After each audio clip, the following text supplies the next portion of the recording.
guys? It's Kevin on the Murder Guys, and this we're reviewing, once again, we have another huge film coming out in July. That was a movie that I was obviously hyped for. I think pretty much everyone else was. It was definitely one of the most anticipated films of this month. That, of course, being Christopher Nolan's newest juggernaut and hopefully very successful film, Dunkirk.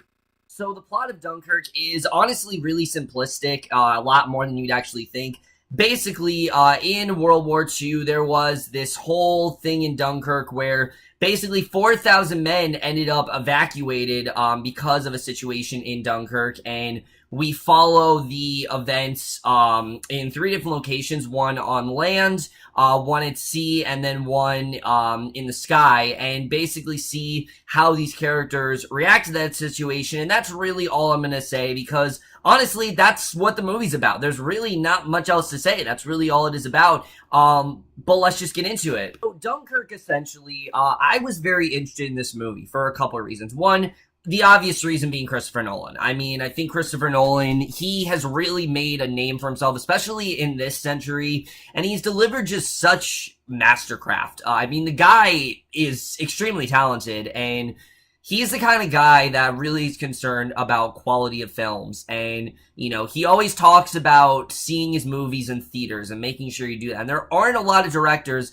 that are concerned about that nowadays, for obvious reasons. I mean, it's, you know, with Netflix and things like that, those are things that are becoming the alternative, is suddenly starting to become kind of like the main thing for a lot of moviegoers. I mean, there are people who still go to the movies, but I think people see movies on Netflix now more than they do in the theaters. I think that definitely is a common thing. So the fact that Christopher Nolan, you know, he's always so adamant about that, I think already had me hooked in. But the thing that I was most worried about is the fact that this movie is a military film. And if you guys know, I'm not the hugest fan of war dramas. I'm really not. Not that I don't like them. I think they're well done. But they're just not things that I really ever feel like watching again. And they're not really things that I could say, oh, I absolutely connected to it and that it was gripping and things like that. So I didn't really know how this movie was going to pan out. But I'm happy to say that very quickly, Dunkirk did pretty much dissuade many of my expectations going into it, because not only is Dunkirk one of the most different war films out there, it is without a doubt one of the best I've seen. I mean, I really did love Dunkirk. I think it is a phenomenal film. It's not a perfect movie. It's very close to a perfect movie. There are a few things that do in fact permeate it from being one, but other than that, I really do love Dunkirk. I think it's a phenomenal film overall, but let's just get into starting off with the cast. So usually, guys, when I talk about a cast in the movie, I usually like to go very in-depth, you know, talk about each actor as a whole, how they did in the film, who really stuck out to me and things like that. But because of the way that this film is structured, it kind of keeps me from being able to do that, honestly. And, I'm still gonna talk about the acting. I am still going to do that. But this movie is not, a movie in terms of acting. The acting is not the thing that makes the movie so great. Everyone is great in this movie. There's really not a bad performance here. Particularly Fionn Whitehead, our main character, the character of Tommy, really stuck out to me very well. He was incredible in this movie. He did a really great job. I really did love his character. You know, he's kind of caught up in this whole situation. He's like on the run. He doesn't really know what to do. And his whole story I thought was really interesting. Harry Styles is great in this movie. I actually really did like Harry Styles here. I thought he definitely did a really great job.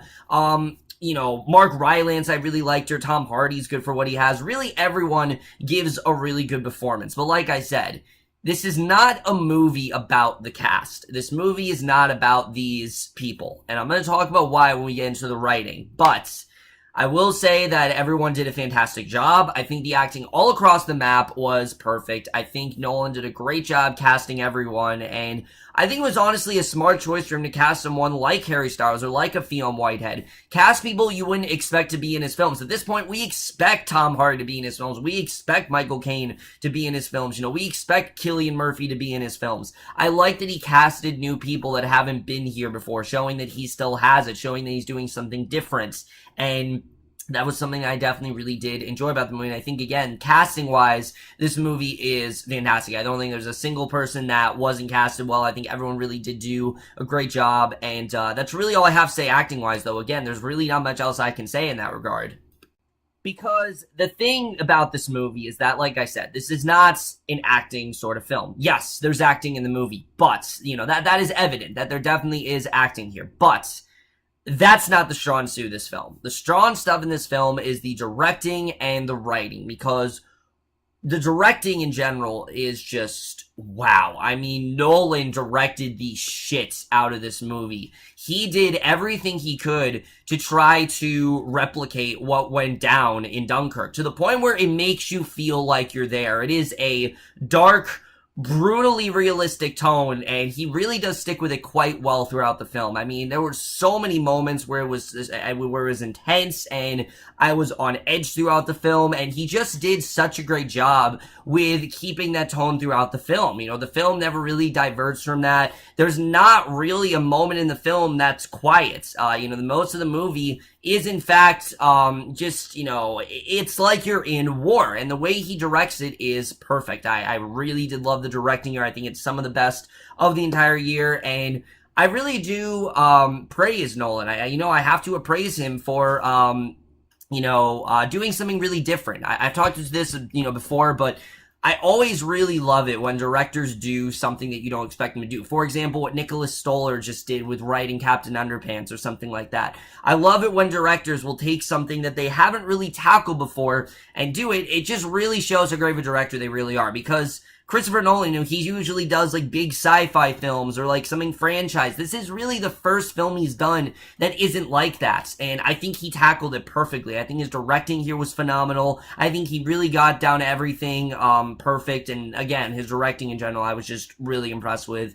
But the writing in particular is really the thing that sticks out to me in this movie, because again, the way this movie is structured is not like other films you've seen. It's not at all like other war movies, because other war films were focused on these characters and the great things they did and who they are as people, and why they are such historical figures. Because I'm gonna be honest with you, I went into this movie not really knowing a ton about the Dunkirk evacuation, and if you didn't know a ton about the Dunkirk evacuation throughout this movie, you will find out a lot about it. But don't expect it to tell you anything about these characters. Don't, because it simply doesn't do that. This movie is not that concerned about who these characters are beyond the events of Dunkirk. And for me, most times that would be a problem. And most times I think, these characters just one note and they're not interesting.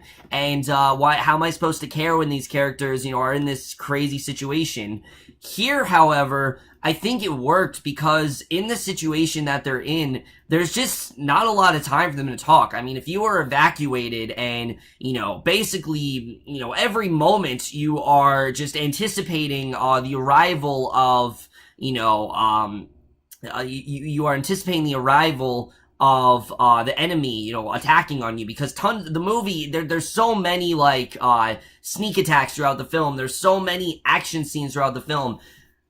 But it's not action in the sense where it's just an action scene. Like, it feels very real in that moment. You wouldn't take the time to have a conversation with someone in that moment, because you have to keep watch. You have to be careful with what you're doing. And I thought it made a lot of sense in that regard for them to do that. And the movie does, in fact, care about characters. If someone were to come up to me and say, hey, man, this movie really does not care about characters, I would really disagree. I mean, I think, yes, it's not character development in the way that we usually see it. There's not a scene in this movie where two characters are having a conversation, talking about their lives back home. That does not happen in this movie. But it didn't need to be there for me. I don't think we needed that necessarily, because the movie is about the events. This movie's called Dunkirk, and it's focusing on who these men were in Dunkirk and how they survived or didn't survive in Dunkirk. And it's very realistic in that way.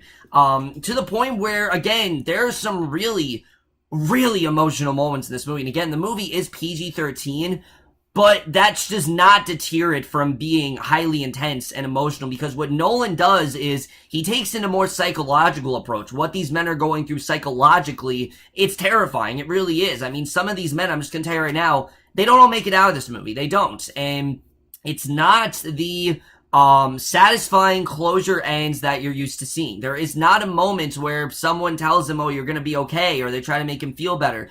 Characters die alone. I mean, they have really brutal endings, but that's how war works. That's what happens in war. And the way the movie categorized war in this film is fantastic. And something else that I really did notice in this movie that was really surprising to me is that while the movie is focused on the war, we never see the enemy. We don't for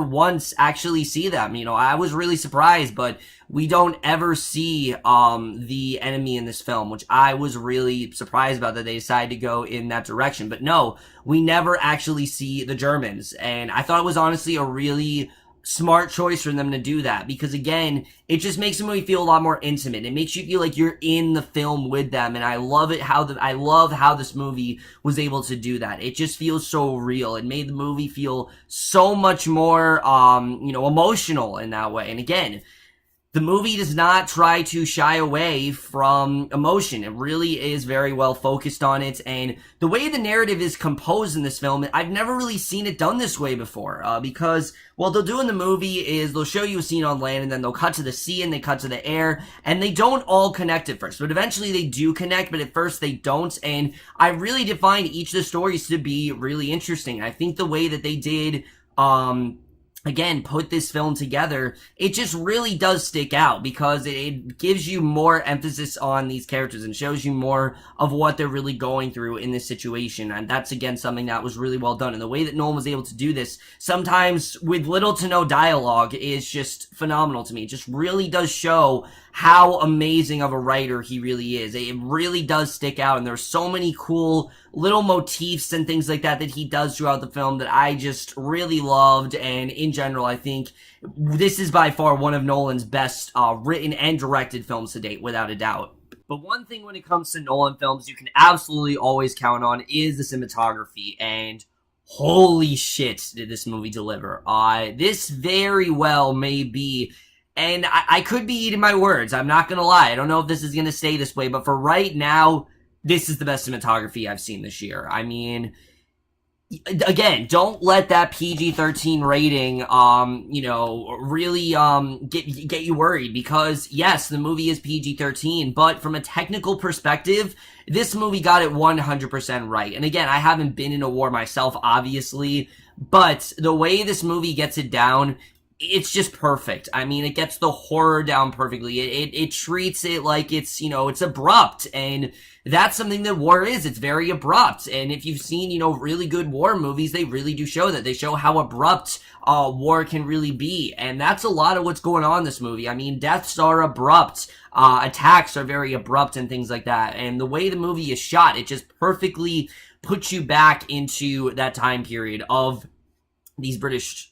soldiers and what they were really fighting for at the time. I think it perfectly represents that. I think all of the again, there's just some incredible shots in this movie that I really don't want to give away. But again, Nolan just got it so right when it comes to the cinematography. Or again, he didn't do the cinematography, but the person who did, I mean, they got it down perfectly. It was phenomenal cinematography. It's the same person who did the cinematography for Interstellar, and it's definitely on that level, in my opinion. I mean, yes, again, they're two very different movies, but I do think that this is on the same level as that of Interstellar. It is incredible cinematography, and just, again, words can't explain how great it really is. But the score here by Hans Zimmer is, again, very different than what you're used to. It's not a score as, but the score here by Hans Zimmer is less of a score and more of a sound effect throughout the movie. I mean, there's this, ticking noise that you hear so much throughout the film. I'm sure you heard in the trailer. You hear that a lot in this movie, and it really amps up the tension perfectly. It's not necessarily a score that you're going to be humming, but it definitely is something that's going to be imbued in your mind for a very long time. That is for sure. And I think the way that Zimmer composed this score was fantastic. I haven't really heard something quite like this before. I still think that Inception is still far and away easily his best. I mean, I think that definitely is the best score he's done. And The Dark Knight's pretty great too, but this is definitely very high up there. It's different than what you're used to, but again, I like the way the movie does subdue your expectations that way. And the editing. A lot of people were concerned about the length of this movie, and I was too. I'm like, 106 minutes, that's a little short. For me, it was perfect. I don't think the movie needs to be any shorter or longer than it was. I think, honestly, the runtime that it had was exactly the runtime that it needed. They were able to tell a full, complete story, because this wasn't like this elaborate sort of event. Like I said, this movie is for the most part very simplistic. There are things here and there that are overly complex, but it's not complex in the sense where there's this, whole, there's this whole, tons of, slew of events. There's not really that. There's one singular event that triggers all of these things in this movie, and that's really what this is. It's just a very simplistic film, and I think the editing was perfect in that regard, and the ending to this movie is, without a doubt, one of my favorite endings of the year. I really love the ending here. I think it was honestly perfect, and that was something that I definitely was very impressed with. As for flaws with this movie, I really don't have too many because this film is just so well composed and it was so well put together.